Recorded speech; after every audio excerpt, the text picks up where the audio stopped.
அர்த்தநாரீஸ்வரர் கதை தெரியுமா உங்களுக்கு? பிரிங்கி முனிவர் ஒரு தீவிர சிவபக்தி கொண்டவர்.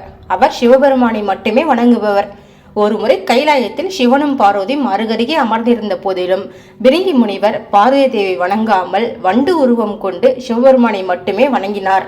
இதனால் கோபமும் வருத்தமும் அடைந்த பார்வதி தேவி சிவனும் சக்தியும் ஒன்றுதான் என்பதை இந்த உலகிற்கு உணர்த்த விரும்பிய அன்னை பார்வதி தேவி சிவபெருமானின் உடலில் தானும் ஒரு அங்கமாக மாற வேண்டும் என முடிவு செய்து பூமிக்கு வந்து கௌதம முனிவரின் ஆசிரமத்தில் தங்கி சிவபெருமானை நோக்கி தவம் செய்தாள். பார்வதி தேவியின் தவத்தை மெச்சிய சிவபெருமான் உனக்கு என்ன வர வேண்டும் என்று கேட்க பார்வதி தேவி சிவனிடம் உங்களின் உடலில் நான் பாதியாக வேண்டும், உங்களை பிரியாத ஒரு நிலையை அருள வேண்டும் என வேண்டினாள்.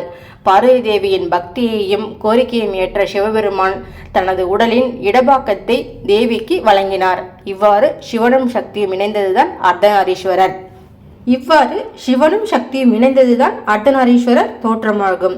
சிவன் என்பது உயிர், சக்தி என்பது இயக்கம். சிவன் இல்லையேல் சக்தி இல்லை, சக்தி இல்லையேல் சிவனும் இல்லை. உலக படைப்பிற்கு ஆக்கமும் வேண்டும், அறிவும் வேண்டும்.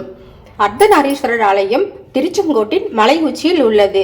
இங்கு மாதம் அமாவாசை அன்று அர்த்தநாரீஸ்வரருக்கு சிறப்பு பூஜைகளும் நடக்கும்.